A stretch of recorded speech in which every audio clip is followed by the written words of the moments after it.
Guys, I'm Steve. Welcome back to the channel. Welcome back to another video. If it's your first time stopping by the channel, hit that subscribe button. Trust me, you won't regret it. If you're a returning subscriber, as always, guys, welcome back. And I do appreciate the support. Guys, there was a story floating around in the media for a while that has just resurfaced about an event that happened last December, in which this guy right here, you know, whose body or presence has not been found anywhere, Ronald Dumas Jr., right? This guy was a realtor, and he was supposedly traveling, you know, from Huntsville, Alabama, and he was last seen December 9th with two women. And these two women down here are the women that he was seen with. Kalisha McKinney and Sabrina Chambers, right? He was last seen with them. Supposedly they were prostitutes, and he was seen with them in a liquor store. More details has come out about what happened to him somewhat and the people that were involved. But before we go into that, let's go back to the original story. I'll show you in video form, and we'll go back to the recent findings, which are truly disturbing. This is breaking news. Good Friday afternoon, everyone. I'm Liz Hurley. A shocking twist in the search for a missing Huntsville realtor. Police now say that they have evidence that Huntsville realtor Ronald Dumas was kidnapped 54 days ago. They've also named 5 people suspected of being involved. This comes 2 months into this investigation. WAFF 48's Noah Cowell is live in Huntsville, where a news conference with the Dumas family just wrapped up minutes ago. Noah, they say they were blindsided by this revelation today. Margot, minutes ago, we heard a lot of emotions from those close to missing realtor Ronald Dumas. The family and representatives of the missing realtor were giving us some sort of information. They were very upset at the police, the fact that they just now ruled this as an abduction 54 days after Dumas disappeared. Now, Dumas was last seen in Huntsville in December at a liquor store with 2 women. Those close to Dumas say his appearance was out of character, and they've been wanting answers from investigators. Now, today, they did get some of those answers. Police named 5 people who have warrants in this case. 4 of the suspects are facing kidnapping-related charges. A 5th faces a charge of receiving stolen property. None of those people are in custody, and police in Huntsville and Memphis are actively searching for them, along with U.S. Marshals. Family members were upset that they got the information today from the media and not directly from police. Talia Berryhill is the mother of Dumas' 2 youngest children. She broke down and cried while pleading for the one thing the family wants, for Ronnie Dumas to be found and to come home. This has rocked us, and we really wish that we were taken seriously the first time. We want him home. If you know something, please say something to us. We need him back. For 54 days, we've searched for answers regarding the disappearance of Ronnie. While we wish we had located him by now, we remain without that closure. However, we have now received confirmation from the investigators that Ronnie was taken against his will.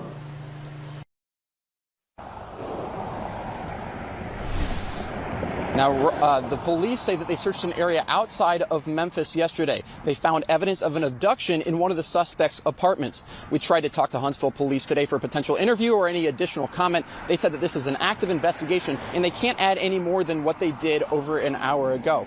Now, the family is asking for, or says that they will give a $10,000 reward in this case. They want any information that anyone can give them to help them bring Ronnie Dumas home. Reporting live in Huntsville, Noah Cowell, 48 News, on your side. A lot of players involved, and just the amount of work that the investigation has been so far, it makes it much different than a lot of other cases. Nearly 8 months since he disappeared, the case surrounding a Huntsville realtor finds its way to a local court, and what transpired today casts a whole new light on what happened that December night. Welcome to Fox 54 at 5:30. I'm Emily Owen. Kiara Clark is one of several suspects in the abduction of Ronald Dumas Jr., and 2 days after her extradition from Memphis, she made her first court appearance here. Fox 54 was in the courtroom as prosecutors provided all sorts of new information.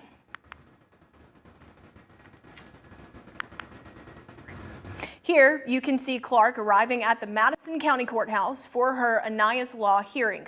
Clark was taken to the Madison County Jail on Wednesday from Memphis, where she's been held since her arrest in April.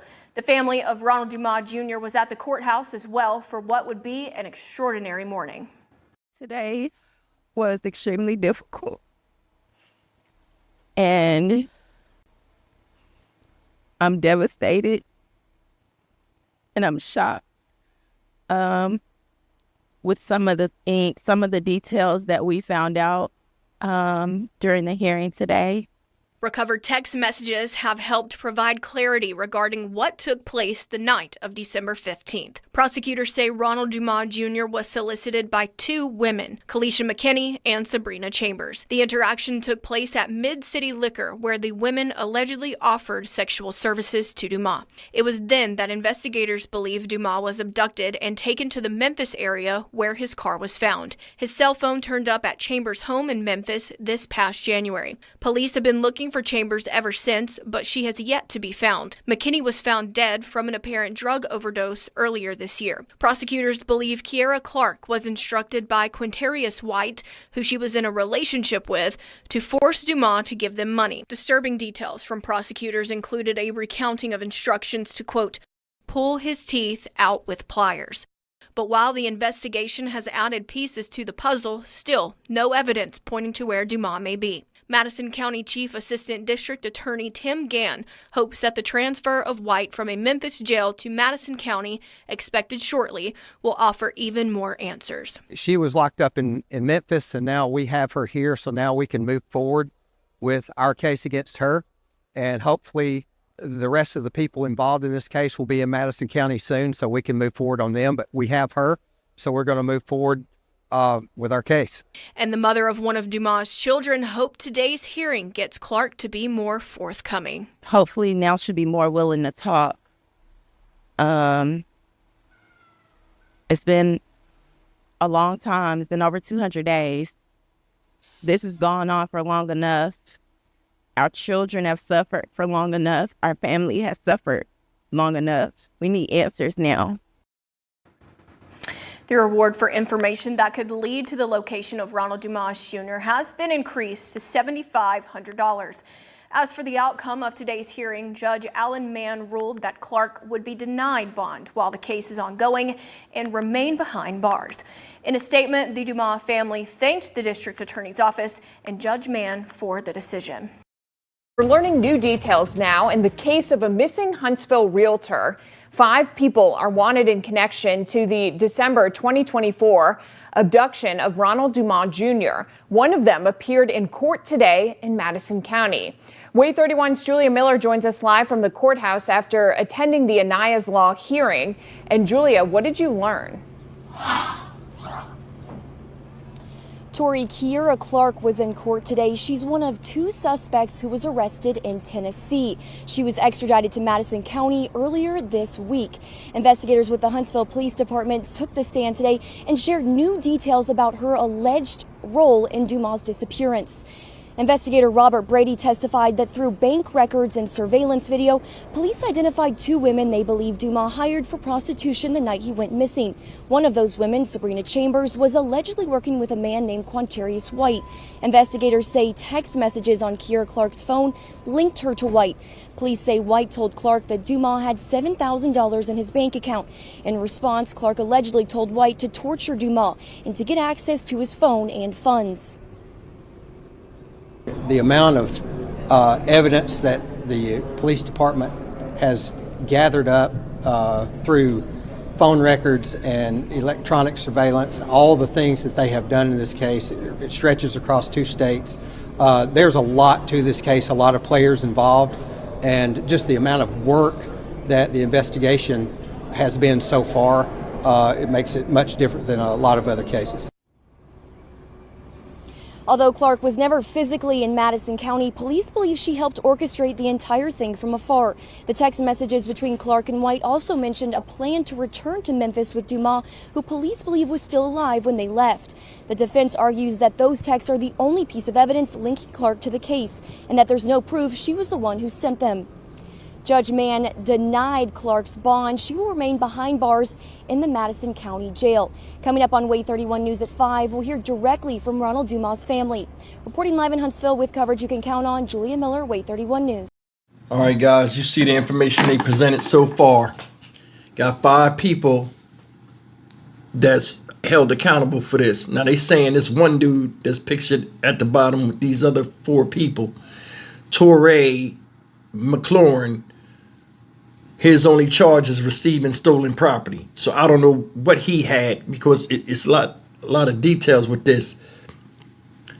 Did he have the phone? Did he have a car? Because they said the car was discovered in Memphis, Tennessee. And he was all this took place in Tennessee, I guess. But the thing that's crazy is you got this one girl, Kiara Clark, right? Getting transported from Memphis to Alabama, back to Memphis so they can get more information. You got one dude, Quintavious White, the one with that shit on his fucking head. He instructing them to torture the man. Now, that part of them saying he might have been drugged, I believe that, or just drunk out of his mind for them to do that to him, because you got 2 women subduing the dude. You know what I mean? And just doing all kind of stuff for him because he had $7,000 in his bank account. That's not a lot of money. You know what I mean? Those that been around money, $7,000 is not a lot of money. And it's not enough money to do heinous things to another human being, in my opinion. That's just my opinion, guys. I'm going to be honest with you. This guy has never been found. His phone, his car has been found, but he has not. And this has been going on for what, 7.5 months, 7+ months? People cared about him. Just like they care about these fucktards that was doing this shit. Now, the one girl, Sabrina Chambers, right now, Sabrina Chambers, and the other girl, Kalisha McKinney, right?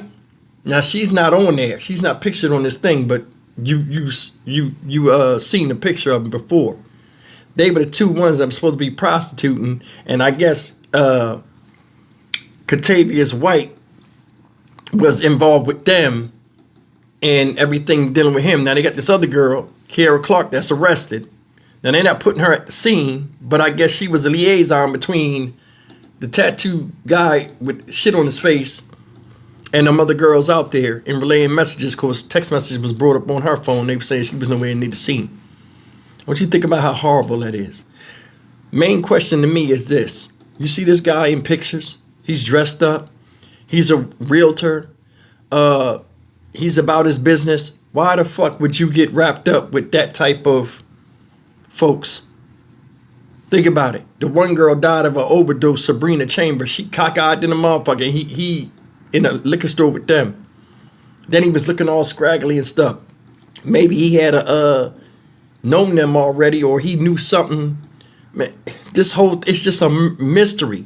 And I don't want to discredit the dude, but I mean, poor decisions a lot of times put us in situations where stuff like this happens and loved ones are wondering why. A person can be as good as you think they are when they're around you, but when they in the street, you know, driving or going whatever, some people fall victim to opportunities afforded to them no matter how bad they are. It's a damn shame that this guy, some type of hard, tragedy befell this man. He has children. And there are other people out here that prey on people that they think once they give them a crack in the door, they push into it full force and expose themselves of what they are, what they're about, and they're willing to do anything they can to take everything from you. This whole thing is fucked up. It is, and it's sad. You got a family begging for answers.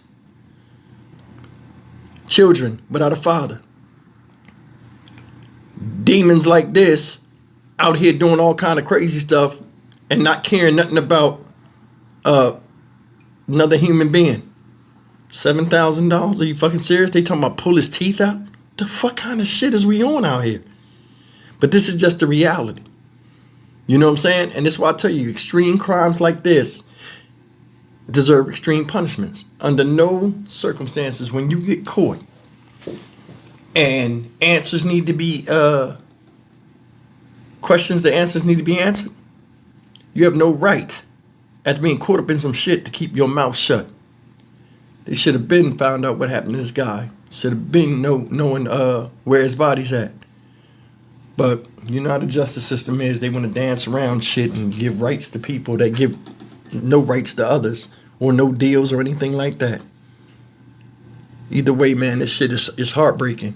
You know what I mean? But I mean, my thing is, how did he get wrapped up in them chicks? You know what I'm saying? And according to the story, they came up with him with the proposition of prostitution. Any man with sense know not to even fuck with that shit, especially with traveling, because he was supposed to be traveling somewhere. I'm Stock Market Steve for the Dynamic Reason channel. As always, like, comment, share, and subscribe. Hopefully some more news will come out. They done took this girl, Kiara Clark, from Memphis back to Alabama. They'll see if they can get some more information out of her. Either way, man, this is trifling. See you in the next video. Take care.